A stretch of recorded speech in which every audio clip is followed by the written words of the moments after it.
सत्य देवधर बाबा, गावकरी तर म्हणत होते की महाराणी तुमच्या सोबत पळून जाण्याच्या तयारीत होत्या, परंतु तुम्ही तर माझ्या बाबांनाच दोषी ठरवताय.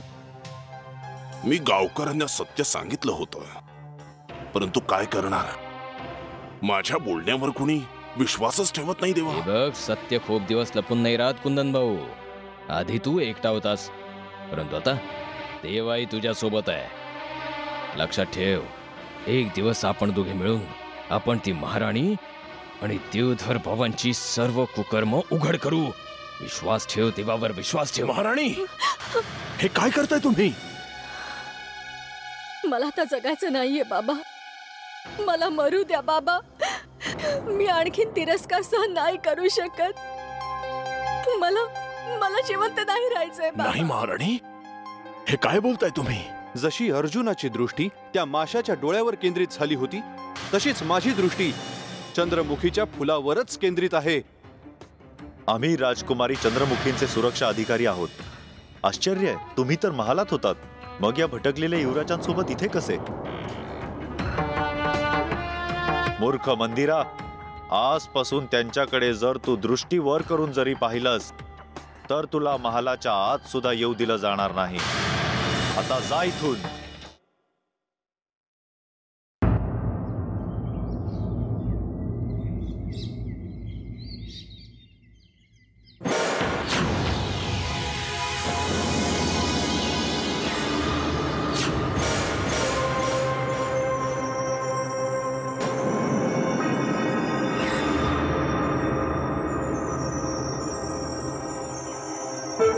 हे काय, रूपनगराच्या अधिकाऱ्यांनी वनराज सारख्या योद्ध्यालाही आपल्या जाळ्यात अडकवलं. याचा अर्थ आहे तुला अगदी सावधपणे पावलं टाकायला हवीत भानू प्रताप सिंग. नाही तर असं नको व्हायला की राजकुमारी चंद्रमुखीला प्राप्त करण्याऐवजी तिच्या कारागृहात जीवन व्यतीत करावं लागेल.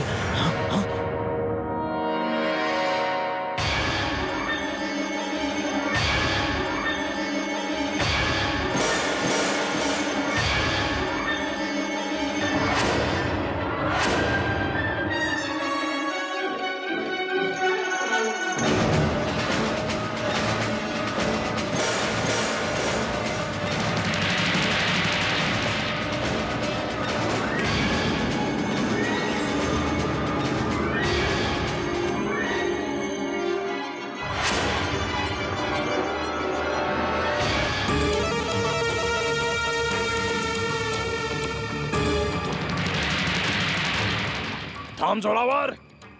मनुष्याला तेवढं स्थान द्यायला हवं जेवढी त्याची योग्यता असेल. माहित नाही कोणत्या अशुभ क्षणी आम्ही तुला आपला सेनापती नियुक्त केलं होतं. माझ्या दिशेने काय येतोय विश्वासघातकी? जा, आपल्या स्नेह स्वामी सोबत आमच्या दृष्टीपासून दूर हो, अन्यथा आम्ही तुझा वध करून टाकू.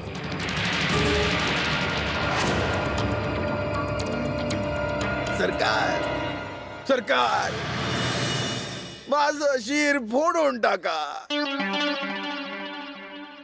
माझे हे शिर फोडून जंगली पशूंना खायला घाला. अहो, हे शिर जे जीवनभर तुमच्या चरणांवर झुकलेलं होतं, चुकून तुमच्या नजरेला नजर देण्याचं धाडस केलं या शिराने. फोडून टाका हे सरकार. काय विचार करताय सरकार? अहो, फोडून टाका माझं शिर सरकार. हे शिर फोडून टाका. तुम्ही तर रूपनगराचे होणारे भावी सम्राट आहात. तुम्ही मला मृत्यूदंड द्या. माझं शिर फोडून एखाद्या पशु समोर टाकून द्या, ज्याने तुमच्या आत्म्याला ही शांती मिळेल आणि माझ्यासाठी नरकाचं द्वार उघडेल. अरे मूर्खा, अजून आम्ही जिवंत आहोत आणि तू आमच्या आत्म्याच्या शांतीसाठी प्रार्थना करतोय. चूक झाली सरकार. माझ्या हातून खूप मोठी चूक झाली सरकार. या भूताने, या निशाचराने, या आदिमानवाने माझी बुद्धी भ्रष्ट केली होती सरकार. आता मरताना मला कुणाला दोष नाही द्यायचा सरकार. तुम्ही माझा वध करा. माझ्या मृत्यूनंतर या आदिमानवाला मृत्युमुखी पाठवा तुम्ही. जेणेकरून इथून पुढे तुमच्या सेवकाला कुणी तुमच्यापासून दूर करणार नाही. ए मूर्खा, तुला आपल्या शूद्रमुखातून युवराजाशी आमच्या वधाविषयी बोलताना लाज नाही वाटली काय? दुष्ट व्यक्ती, काय तू हे विसरलास की मी तुझा स्वामी आहे, तुझा अन्नदाता आहे, तुझा गुरुदेव आहे. गुरुदेव, धिक्कार आहे तुझा. थू. अरे जा जा. अरे आपलं मुख तरी पहा, मूर्ख विचित्र प्राण्या. अरे जाऊन आपलं मुख एखाद्या नदीत पहा. दुष्ट नाही येणार.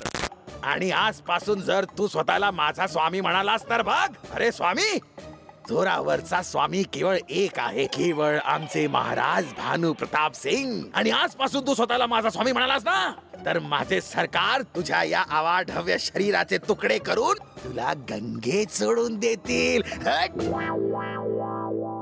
वेळ पाहता जोरावर आणि या आदिमानवाला आपलंसं करण्यातच भलाई आहे. कारण रूपनगराच्या अधिकाऱ्यांशी कधी लढण्याचा प्रसंग आला तर आम्ही या दोघांनाच बळीचा बकरा बनवू. चक्रवर्ती सम्राट महाराज भानू प्रताप सिंग काय विचार करताय? सरकार, जर तुम्ही मला आज्ञा देत असाल, आदेश देत असाल, तर मी या आदिमानवाचं शीर कापून तुमच्या चरणांवर ठेवीन. नाही नाही जोरावर, याची काही आवश्यकता नाहीये. आम्हाला वाटतंय की लोहा सिंगने अज्ञानाने अशी चूक केली होती, ज्यामुळे आम्हाला तुझ्यापासून काही काळ दूर राहावं लागलं. आमचं तर कुणाशी काही शत्रुत्व नाहीये. हे मी काय ऐकतोय? वाटतंय तू माझ्या शक्तींनी भयभीत झालेला आहेस, म्हणूनच माझ्याशी मैत्रीपूर्ण वागण्यात सौजन्य दाखवतोयस. तुला हवा तो विचार कर लोहा सिंग, परंतु आम्ही अहिंसेचं व्रत घेतलं आहे.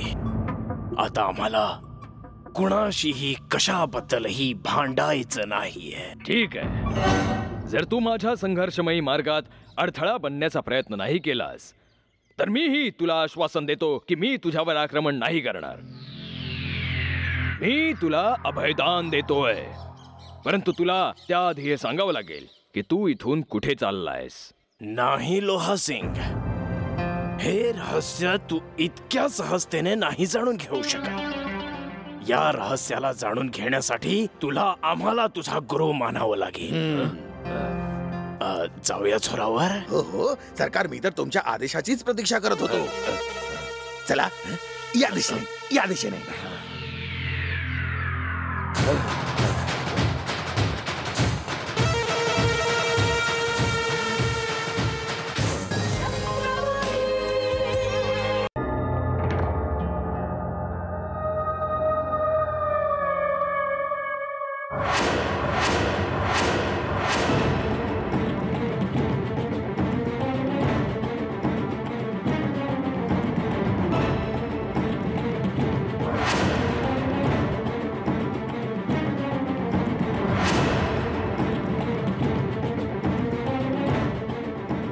गसब झाला महामहिम, गसब झाला. असं वाटतंय की आपण खूप मोठ्या संकटात सापडणार आहोत. कसला संकट? स्पष्टपणे सांग. आता आणखी नवीन कुठलं संकट येणार आहे? आधीच आपण खूप साऱ्या संकटांनी वेढलो आहोत. आता कोणती अनिष्ट सूचना घेऊन आलायस? ती अनिष्ट सूचना ही आहे महामहिम, त्या गजराज सिंगने तुमची मायावी सेविका मंदिराच्या डावाला ओळखलंय. महामहिम, ती सूर्य प्रतापचं रूप घेऊन त्या युवराजाला रूपनगराकडे घेऊन येत होती, जो युवराज मनुष्यापासून पशुरूपात परिवर्तित होतो. हे कसं शक्य आहे? मी मंदिराला असा कोणताच आदेश दिला नव्हता. मग ती त्या युवराजाला घेऊन महालाच्या दिशेने का येत होती? महामहिम, हाच विचार करून करून मी पण चिंतित आहे आणि घाबरलो पण आहे. अरे या मंदिराला काय झालंय? काय ती आपल्या मनाप्रमाणे का वागते? तिने हे जे कार्य केले ना महामहिम, त्याची शिक्षा आपल्यालाही भोगावी लागू शकते. तू योग्य बोलतोयस नागराज. मंदिराच्या एका छोट्या चुकीने आपल्याला संकटात टाकलंय. आता गजराज सिंग असा विचार करतील की रूपनगराच्या महालाकडे येणाऱ्या समस्त राजे महाराजांना आपणच बंदी बनवत होतो. हो महामहिम, पूर्व मंत्रीवर्य रणवीर सिंगांच्या कार्याचा दोष आता आपल्यावर पण लागेल. मंदिराच्या या कार्याने आपल्या दोघांना संशयाच्या भोवऱ्यात पकडलंय. इच्छा तर अशी होते आहे की या मंदिराला हद्दपार करण्याची शिक्षा द्यावी, कारण तिच्याचमुळे आपण दोघे एका भारी संकटात अडकणार आहोत. नाही नागराज, आपण ही राजनीतीतले श्रेष्ठ खेळाडू आहोत. कोणतंही संकट येण्याआधीच मी त्यावर तोडगा शोधून ठेवतो. परंतु यावेळी मी मंदिराला दंड नाही देणार. परंतु का महामहिम, का? आजपर्यंत आपल्या कोणत्याही सेविकेने अशी चूक केलेली नाहीये जी मंदिराने केली, तर तुम्ही तिला क्षमा का करताय? नागराज, मी मंदिराला क्षमा केली नाहीये, परंतु सध्या परिस्थिती पाहता मी मंदिराला दंड देऊ शकत नाही. जर आपण तिच्या चुकीबद्दल तिला हद्दपारीची शिक्षा दिली तर भुवन सिंग आणि गजराज सिंगांना आपल्यावर संशय येईल आणि ते समजून जातील की आपण आपल्या बचावासाठी मंदिराला लुप्त केलं आहे. हा विचार तर मी केलाच नव्हता महामहिम, परंतु आता आपण काय करायचं? कारण मला तर काहीच लक्षात येत नाहीये. आता तुम्हीच मला सांगा महामहिम की आपल्या बचावाचा काय मार्ग असू शकतो? आपल्याकडे आता केवळ एकच मार्ग उरलाय. जर आपण त्या पशुराजला रूपनगर आणि रूपनगराच्या महालात पोहोचण्यापूर्वी चढवलं तर आपल्यावर कोणतंच संकट नाही येणार. तुमचा विचार तर अतिउत्तम आहे महामहिम, परंतु आपण त्याला कसे अडवू शकणार? कारण गजराज सिंग तर त्या युवराजाच्या पाहुणचारात खूप मग्न आहेत आणि त्या युवराजाला घेऊन रूपनगराच्या महालाकडे येत आहे. महामहिम, तो युवराज कोणत्याही क्षणी या महालात प्रवेश करू शकतो. नाही, आपण ते इथे पोहोचण्यापूर्वीच भुवन सिंगांना भ्रमित करू.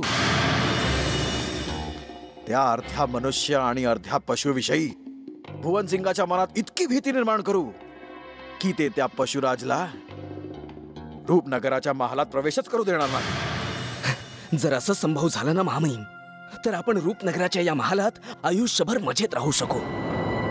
चला महामहिम, चला. याआधी की रूपनगराच्या प्रजेवर काही संकट येईल, आपल्याला तात्काळ भुवन सिंगना भेटून या समस्येचं समाधान शोधायला हवं. तू योग्य बोलतोयस. बघ तू, भुवन सिंग आपलं म्हणणं नक्कीच ऐकतील आणि त्या पशुराजला मध्येच थांबवून रूपनगरावर येणाऱ्या कोणत्याही संकटाला अडवतील. चल.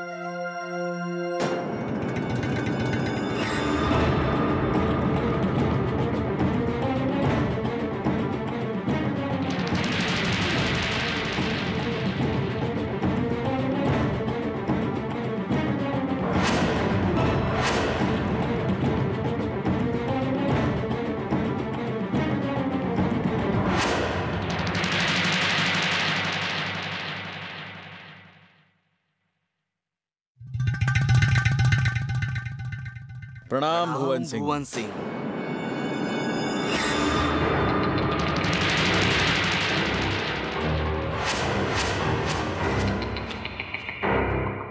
तुम्ही दोघे अचानक इथे? आणि तुम्ही दोघे इतके घाबरलेले का आहात? सगळं कुशल मंगल तर आहे ना? नाही भुवन सिंग, आम्हाला तर आपल्या चारी बाजूंनी अनिष्टच अनिष्ट दृष्टीस पडतंय. काय? चहू बाजूंनी अनिष्टच अनिष्ट घडतंय? आम्ही समजलो नाही.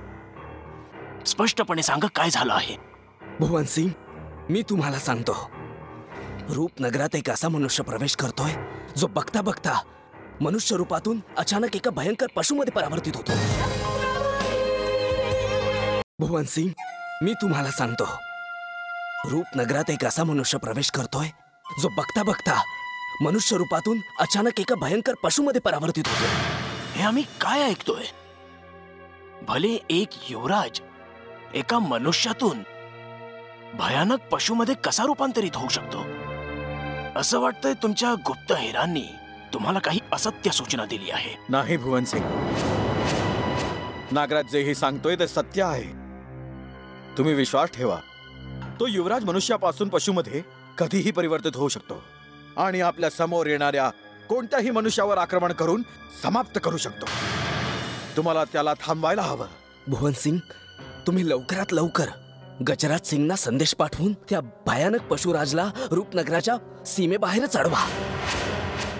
अन्यथा रूपनगरात त्राही त्राही माजेल. भुवन सिंग, तो भयानक पशु एक एक करून सगळ्यांना मारून टाकेल, सगळ्यांना. अशा प्रमाणे भ्याडपणाच्या गोष्टी करणं तुला शोभत नाही नागराज. एका युवराजापासून रूपनगराची संपूर्ण प्रजा भयभीत नाही होणार असं वाटतं तुला काही भ्रम झालाय.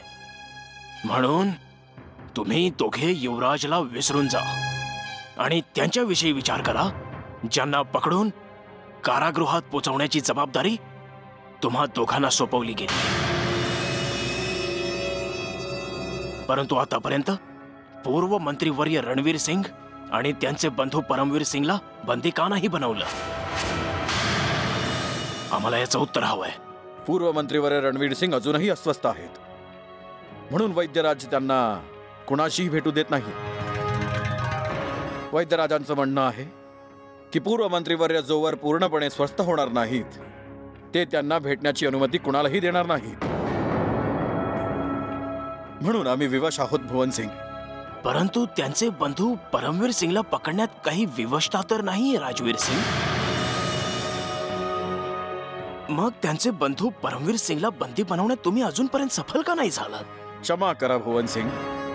पूर्व मंत्रीवर्य रणवीर सिंगांचे भाऊ परमवीर सिंगला आपले गुप्तहेर शोधत आहेत, परंतु पकडलं जाण्याच्या भीतीने परमवीर सिंग रूपनगराच्या जंगलात कुठेतरी लपला आहे.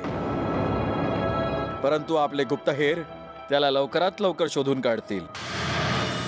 भुवन सिंग, ते दोन भाऊ आज नाही तर उद्या नक्की पकडले जातील, नक्कीच. कारण आमचे गुप्तहेर त्यांच्यावर आपली दृष्टी खिळवू नयेत. परंतु सगळ्यात आधी आपल्याला त्या युवराजबद्दल विचार करायला हवा जो यावेळी रूपनगरासाठी खूप मोठं संकट बनणार आहे. नागराज, तू पुन्हा त्या युवराजाविषयी बोलू लागला आहेस ज्याच्या अस्तित्वावर आम्हाला कदापि विश्वास नाही. आम्ही नाही मानू शकत की बाहेरून येणारा युवराज पशु सुद्धा बनू शकतो. भुवन सिंग, त्या युवराजाला आम्ही आपल्या नेत्रांनी पाहिलंय. आमच्यावर विश्वास ठेवा. जर तुम्ही आमचं म्हणणं ऐकलं नाही तर आपल्या राज्याला खूप हानी सोसावी लागेल. भुवन सिंग, आम्ही कोणतेही अफवा ऐकून तुमच्याशी बोलत नाही आहोत. मी आणि महामहिमांनी स्वयं आपल्या या मोठ्या मोठ्या डोळ्यांनी त्या मनुष्याला पशुरूपात परावर्तित होताना पाहिलंय. हे काय बोलतोयस? काय तुझ्या नेत्रांनी त्या विचित्र युवराजला पशुत रूपांतरित होताना पाहिलंय? हो. परंतु हे कसं होऊ शकतं? यापूर्वी रूपनगराच्या जंगलात अशी घटना कधीच नव्हती घडली. भुवन सिंग, आधीच तर आम्ही काही नाही सांगू शकत, परंतु आता जे घडतंय ते आम्ही तुम्हाला सगळं सांगितलंय. मग आता तुम्हाला जे हवं ते तुम्ही करा. आम्ही तर तुम्हाला सत्य सांगून आमचं कर्तव्य पूर्ण केलंय. या दोघांच्या बोलण्यात सत्यता असू शकते. या दोघांच्या बोलण्याने असं प्रतीत होतंय की कुठेतरी काहीतरी भानगड आहे. भुवन सिंग, विचार करण्यामध्ये वगैरे वेळ नका नष्ट करू. जर तुम्हाला आमच्या बोलण्यावर विश्वास नाहीये तर तुम्ही ते आपले अतिथी युवराज सूर्य प्रताप सिंगला सगळं विचारा. ते तुम्हाला त्या पशुराज विषयी सगळी माहिती देतील.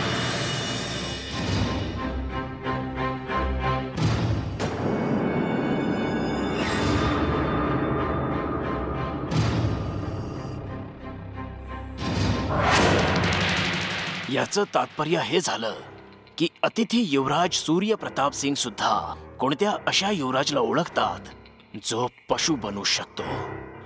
हो भुवन सिंग, त्यांना हे सत्य चांगलंच माहिती आहे. बस तुम्ही एक वेळ त्यांच्याशी बोलून बघा. मला खात्री आहे की ह्यानंतर तुम्ही आमच्यावर कधीही संशय नाही घेणार. ठीक आहे, आम्ही आत्ताच अतिथी युवराज सूर्य प्रतापांशी बोलू. परंतु जर हे असत्य ठरलं तर तुम्हाला कडक शासन सुद्धा भोगावं लागू शकतं. भुवन सिंग, जर हे असत्य ठरलं तर आम्ही कोणतीही मोठ्यात मोठी शिक्षा भोगायला तयार आहोत.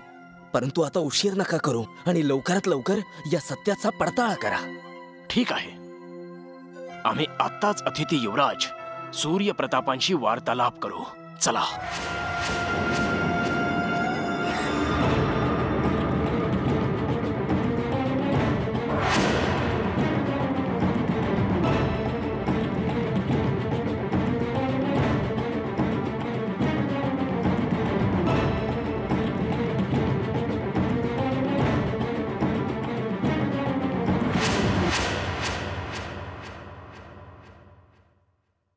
रूपनगर नरेशांचे प्रमुख सल्लागार भुवन सिंगांचा प्रणाम.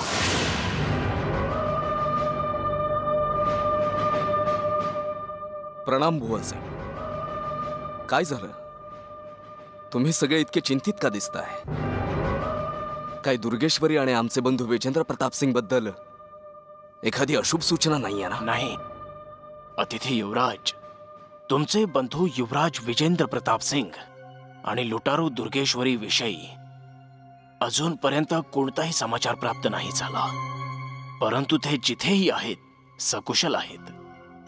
तुम्ही त्यांची चिंता करू नका. आम्ही कसे काय त्यांच्याशिवाय निश्चिंत राहू शकतो भुवन सिंग? प्रत्येक क्षणी आम्हाला आमच्या बंधू विजेंद्र प्रताप सिंगांची चिंता सतावते. आता माहित नाही ते आणि दुर्गेश्वरी कोणत्या अवस्थेत कुठे भटकत असतील. तुम्ही आमच्यावर विश्वास ठेवा. जसं अलकापुरी नरेशांचे सुपुत्र वनराज आमच्या अधिकाऱ्यांना भेटले आहेत, त्याचप्रमाणे तुमचे बंधू युवराज विजेंद्र प्रताप सिंग आणि लुटारू दुर्गेश्वरीही आम्हाला भेटतील. काय काय तुम्हाला हे म्हणायचं आहे की वनराज रूपनगराच्या सीमेत सुरक्षितपणे पोहोचलाय? हो अतिथी युवराज, जंगलात हरवलेले आणखी एक युवराज वनराजांना आम्ही शोधून काढले आणि शीघ्रच त्यांना रूपनगराच्या महालात आणलं जाईल. काय तुम्ही त्यांच्याशी परिचित आहात? आम्ही त्या युवराज वनराजला चांगलंच ओळखतो, परंतु तो तर दुर्गेश्वरी आणि विजेंद्र प्रताप सिंग बरोबर होता. मग तो एकटाच कसा तुमच्या अधिकाऱ्यांना सापडला? का दुर्गेश्वरी आणि विजेंद्र प्रताप सिंग त्यांच्यासोबत नव्हते? नाही अतिथी युवराज, रूपनगराच्या जंगलात वनराज एकटेच सापडले होते. त्यांच्यासोबत दुसरं कोणी नव्हतं. आम्ही आता या क्षणी वनराजला भेटू इच्छितो. दुर्गेश्वरी आणि विजेंद्र प्रताप सिंग विषयी माहिती मिळवण्यासाठी आम्हाला वनराजला भेटणं अतिशय आवश्यक आहे. अतिथी युवराज, काय तुमचे मित्र वनराज तेच युवराज आहेत की जे मनुष्य रूपातून पशु रूपात परावर्तित होतात? हो, तो तोच युवराज आहे जो हवा तेव्हा पशुमध्ये परावर्तित होतो.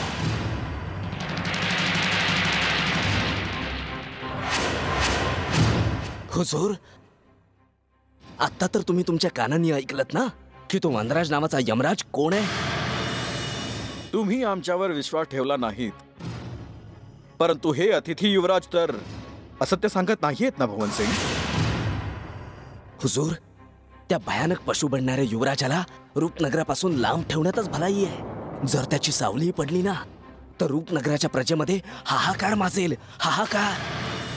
राजवीर सिंग आणि नागराजला वनराज इथे येणं नकोय. आम्हाला हे नको सांगायला होतं की वनराज मध्ये पशु बनण्याची शक्ती आहे. हे दोन्ही पाखंडी वनराजच्या शक्तीने भयभीत झालेले दिसत आहेत. भुवन सिंग, तुम्ही असे गप्प का झालात? मी आणि महामहिम रूपनगराचं भले इच्छितो. या महालात आमची पूजनीय राजकुमारी चंद्रमुखी राहते, म्हणून मी आणि महामहिम त्या वनराजला या महालात कधीच प्रवेश करू देणार नाही. आम्ही तुमच्याशी पूर्णपणे सहमत आहोत राजवीर सिंग.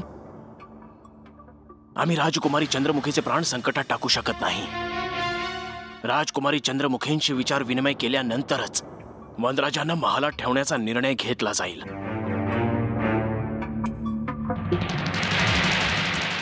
तोपर्यंत अतिथी युवराज वनराज सिंगची राहण्याची व्यवस्था जुन्या महालात केली जावी.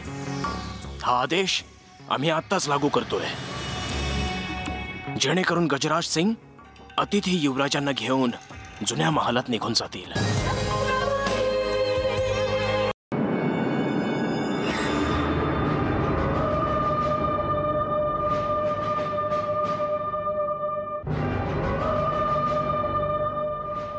वनराज रूपनगराच्या सीमेत एकटा आला तर दुर्गेश्वरी आणि विजेंद्र प्रताप सिंग कुठे गायब झाले? काय एखाद्या अमावस्येच्या रात्री वनराजने पशु बनून त्या दोघांची हत्या तर नाही केली असेल? नाही, वनराज त्या दोघांसोबत असं नाही करू शकत. परंतु सत्य जाणण्यासाठी आम्हाला तात्काळ जुन्या महालात जाऊन वनराजला भेटायला हवं. तेव्हाच आमचं मन स्वस्थ बसू शकेल.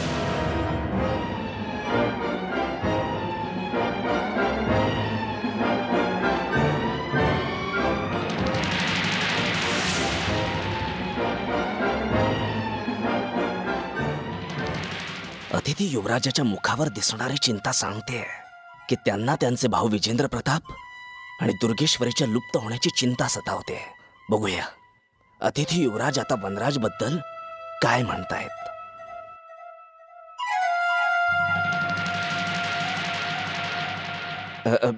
काय झालं युवराज, तुम्ही खूप चिंतित दिसताय. हो नागराज, आम्हाला आमच्या भावाच्या चिंतेने व्यथित केलंय. आम्हाला त्यांच्याबद्दल वनराजकडून काही जाणून घ्यायचंय. यासाठी आम्ही जुन्या महालात प्रवेश करू इच्छितो. मी समजलो युवराज, मी समजलो. तुम्ही मोठ्या घोर चिंतेत पडला आहात.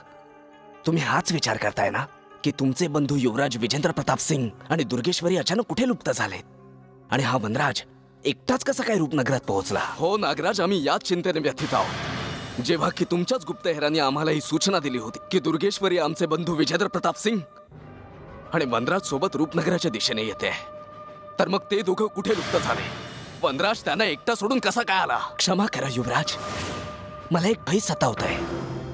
ते सांगताना मला जरा भीती वाटते की तुम्ही माझ्यावर क्रोधित तर होणार नाही ना, आणि राजकुमारी चंद्रमुखी तुमचा अपमान करण्याच्या अपराधाखाली मला फासावर ना देऊ. घाबरू नकोस नागराज, आम्ही तुझं कधीच अहित चिंतणार नाही. शीघ्र सांग, कसलं भय तुला सतावतंय. युवराज, मला तर वाटतंय की ते युवराजने पशुरूपात येऊन दुर्गेश्वरी आणि तुमचे बंधू विजेंद्र प्रताप सिंगांची हत्या केली असेल. नाही, नाही होऊ शकत हे. युवराज, माझी पण हीच इच्छा आहे की ईश्वर असा अनर्थ कधी न करो, परंतु घटित कोण टाळू शकतो युवराज, कोण. मी स्वयं जाणतो. तो पशुराज जेव्हा पशुरूपात येतो ना, तेव्हा खूपच हिंसक आणि निर्दयी बनतो. आम्ही यापुढे काही ऐकू इच्छित नाही. तू आम्हाला कोणत्याही प्रकारे जुन्या महालात पोहोचव. आम्हाला या क्षणी वनराजला भेटून त्याच्याशी काहीतरी बोलायचंय. तुमची इच्छा अवश्य पूर्ण होईल युवराज, अवश्य. परंतु तुम्ही त्या वनराजला माझ्याविषयी काही नका सांगू. जर त्याला क्रोध आला तर तो पशु बनून मला कच्चाच खाऊन टाकेल. तू तुझी चिंता सोड नागराज, आणि जुन्या महालाचा मार्ग सांग. थोडासा संयम ठेवा युवराज, थोडासा संयम. अजून गजराज सिंग त्या वनराजला घेऊन जुन्या महालात पोहोचले नाहीयेत. जसे ते त्या जुन्या महालात पोहोचतील त्याची सूचना त्वरित या महालात पोहोचेल.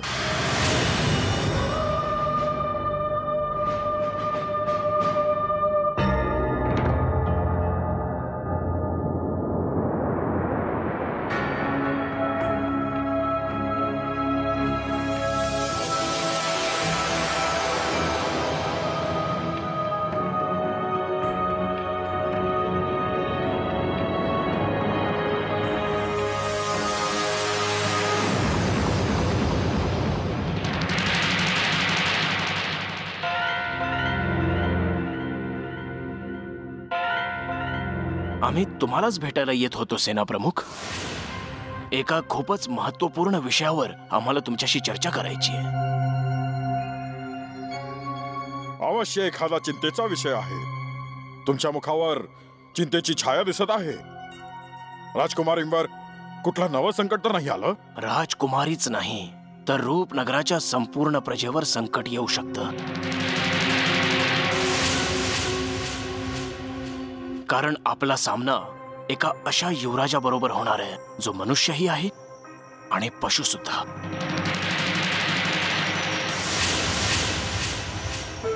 हे तुम्ही काय बोलताय भुवन सिंग? एक युवराज एकाच वेळी मनुष्य आणि पशु कसा होऊ शकतो? असं घडलं आहे सेनाप्रमुख. सीमेपलीकडे गजराज सिंगांना एक असा विचित्र युवराज सापडला आहे जो बघता बघताच मनुष्यातून पशुमध्ये रूपांतरित होतो.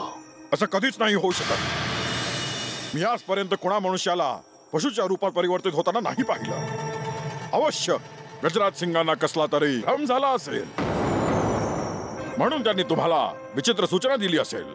नाही सेनाप्रमुख, हे सत्य आहे. आणि गजराज सिंगला तर आम्ही सूचना देऊन थांबवलं आहे. अन्यथा ते त्या विचित्र युवराजला घेऊन रूपनगराच्या महालात आले असते. आता त्या युवराजाला महालात आणण्यात काय लाभ आहे भुवन सिंग? जेव्हा तुमची खात्री पटली की त्या युवराजात मनुष्यापासून पशु बनण्याची शक्ती आहे, तर त्याला महालापासून दूर ठेवण्यातच आपलं भलं आहे. आणि आम्ही हाच विचार करून त्या युवराजच्या राहण्याची व्यवस्था जुन्या महालात केली आहे. यावेळी गजराज सिंग त्या युवराजला घेऊन जुन्या महालाच्या दिशेने निघालेत. परंतु अशा विचित्र युवराजाला महालात ठेवणं संकटांना आमंत्रण देण्यासारखंच आहे. अशा युवराजाला जंगलातच ठेवायला हवं, जेणेकरून तो कुणाला हानी ना पोचवो. आम्ही इच्छित असून सुद्धा असं नाही करू शकत. आम्ही राजकुमारी चंद्रमुखींचा आदेश अमान्य नाही करू शकत. राजकुमारी चंद्रमुखींचा आदेश आहे की रूपनगराच्या जंगलात भटकणाऱ्या प्रत्येक युवराजाला मान सन्मानाने महालात आणणं आमचं कर्तव्य आहे. म्हणून आम्ही विवश आहोत सेनाप्रमुख. तुम्ही योग्य बोलताय. आपण राजकुमारी चंद्रमुखींचा आदेश अमान्य नाही करू शकत, परंतु समस्या खूप गंभीर आहे. काय तुम्ही या समस्येपासून सुटका करण्याचा काही उपाय शोधलाय? उपाय आता केवळ राजकुमारी चंद्रमुखीच सांगू शकतात. आम्हाला तात्काळ त्या विचित्र युवराजाच्या शक्तींविषयी राजकुमारी चंद्रमुखींना सांगायला हवं, जेणेकरून वेळ असतानाच काहीतरी उपाय शोधला जाईल. मीही हाच विचार करतोय भुवन सिंग. आपल्याला तात्काळ राजकुमारी चंद्रमुखीकडे जाऊन या समस्येचं समाधान शोधायला हवं. चला.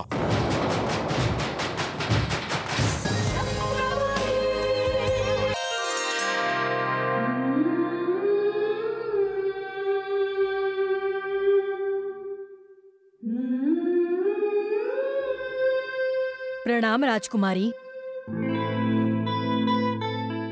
प्रसन्न रहा. तू कुठला संदेश आणलायस नंदिनी? हो राजकुमारी, भुवन सिंग आणि महेंद्र सिंग तात्काळ तुमची भेट घेऊ इच्छितात. त्यांचं म्हणणं आहे त्यांचं तुमच्याकडे अत्यावश्यक कार्य आहे. त्यांना म्हणावं आम्हालाही त्यांना भेटायची इच्छा आहे.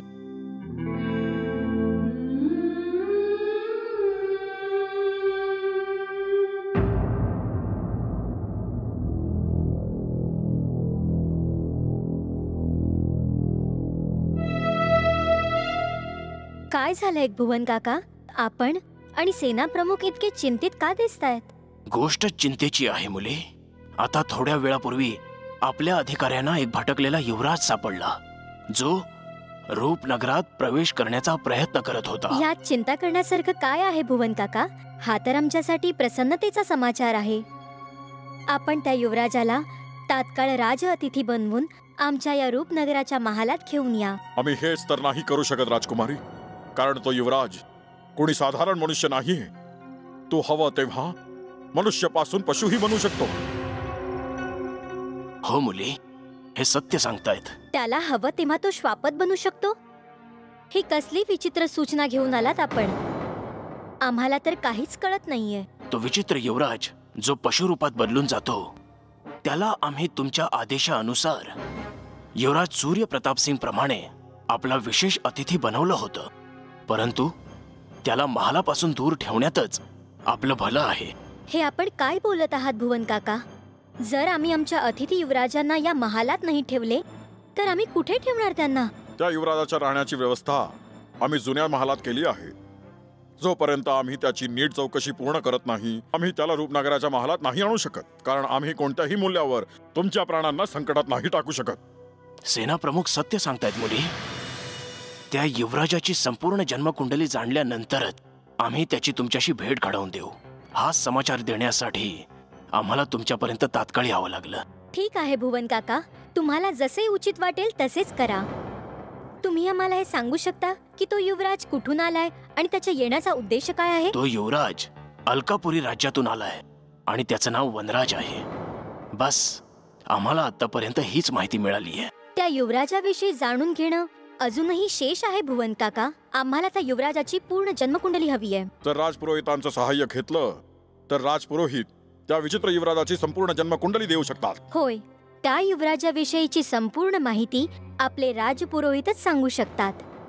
तोपर्यंत आपण गुप्त महालाची सुरक्षा अजूनच कडक करावी. परंतु लक्षात राहू देत, ही गोष्ट त्या विचित्र युवराजाला मुळीच कळता कामा नये. तुम्ही निश्चिंत राहा राजकुमारी. आम्ही अशी गुप्त छानबीन करू की महालाच्या भिंतींनाही काही कळणार नाही. आता आपण आमच्यासाठी 2 बुद्धिमान युवतींचा प्रबंध करा, ज्या आमच्यासाठी गुप्तहेर म्हणून काम करतील. जशी आपली इच्छा.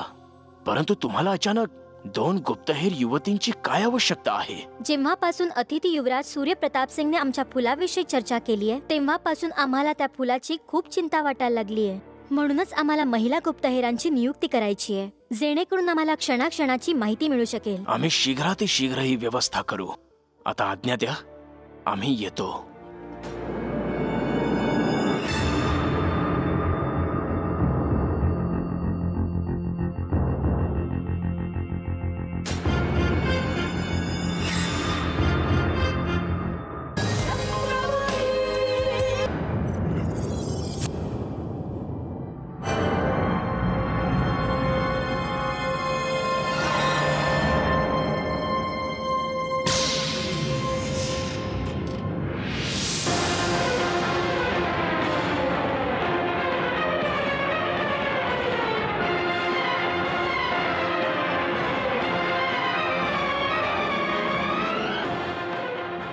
ही मंदिरा कुठे लुप्त झाली?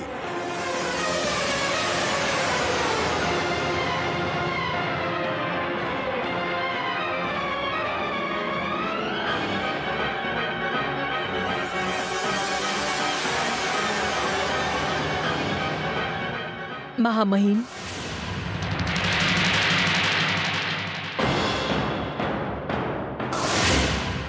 हे तू काय केलंस मंदिरा? तू त्या युवराजाला पकडून रूपनगराच्या सीमेत का घेऊन आलीस? हा आदेश तुला कोणी दिला होता? क्षमा करा हुजूर, त्या युवराजाला पकडण्याचा आदेश मला कोणीच दिला नव्हता. तर मग आदेश नसताना तू ते कार्य का केलंस मंदिरा, ज्यामुळे मी आणि महामहिम फसता फसता वाचलो? हुजूर, मला त्या युवराजाला इथे आणून बंदी बनवायचे होते, पण अचानक त्या गजराज सिंगने तिथे येऊन माझी संपूर्ण योजना धुळीस मिळवली. परंतु तुला मी तर नव्हतो म्हणालो की त्या युवराजाला तू आपलं बंदी बनव. तू जे कार्य आपल्या मनाने केलंस ज्याचा परिणाम इतका शुभ ठरलाय, जर आम्ही चातुर्याने कार्य नसतं केलं तर त्या युवराजाला भटकवण्याच्या अपराधात आम्हाला दंड भोगावा लागला असता. महामहिम एकदम सत्य सांगतायत मंदिरा, एकदम सत्य. जर त्यावेळी आम्ही चतुराईने कार्य केलं नसतं तर तू आम्हाला अडकवण्यात कोणतीही कसर ठेवली नव्हतीस. कदाचित असं तर नाहीये मंदिरा की तू आमच्या शत्रूंना सामील झालीयस. तू कदाचित आमच्या सोबत डाव तर खेळत नाहीयेस. मंदिरा आपली स्वामी भक्ती करताना स्वतःचे शीर सुद्धा कापून देईल, परंतु आपल्याशी विश्वासघात कधीच करणार नाही हुजूर. मी तर हा विचार करून त्या युवराजाला फसवण्याचा प्रयत्न केला की जर तो एकदा बंदी बनला तर त्याच्या भयापासून सदासाठी मुक्ती मिळेल आपल्याला. पण मला हे माहीत नव्हते की ज्याला मी स्वतःचे चातुर्य समजत होते ती माझी सगळ्यात मोठी चूक असेल. आता अश्रू ढाळण्याने काहीही लाभ होणार नाही. जर का पुन्हा तू माझ्या आज्ञेशिवाय कोणतंही कार्य केलंस तर मी तुला आपल्या सेवेतून मुक्त करेन मंदिरा. मला एक संधी अजून द्या हुजूर. यापुढे मी असे कोणतेही कार्य करणार नाही ज्याने तुम्हाला पश्चाताप होईल हुजूर. मला क्षमा करा हुजूर. ठीक आहे मंदिरा, ठीक आहे. तुझे अश्रू पाहून मी व्यथित झालोय. यावेळी तरी मी तुला क्षमा करतोय, परंतु लक्षात ठेव, भविष्यात अशी चूक चुकून सुद्धा होता कामा नये. आता अशी चूक नाही होणार, मी तुम्हाला वचन देते. आता सांगा, माझ्यासाठी काय आदेश आहे? तुला त्या पशुराजावर आपली दृष्टी खिळवून ठेवायला हवी आणि त्याची प्रत्येक सूचना तू आम्हाला द्यायला हवीस. मी दिवस रात्र त्या पशुराजवर आपली करडी नजर ठेवून राहीन आणि ह्यावेळी मी तुम्हाला येऊन अशा अशा सूचना देईन ज्या ऐकून तुम्ही प्रसन्न होऊन जाल. परंतु तो पशुराज मला ह्यावेळी कुठे मिळेल हुजूर? या क्षणी त्या पशुराजला जुन्या महालाकडे घेऊन चाललेत मंदिरा. आता तो त्याच महालात राहील. तुला त्या महालाच्या चारी बाजूला लपून राहावं लागेल, लपून, जेणेकरून त्या महालात होणारी प्रत्येक हालचाल आम्हाला कळावी.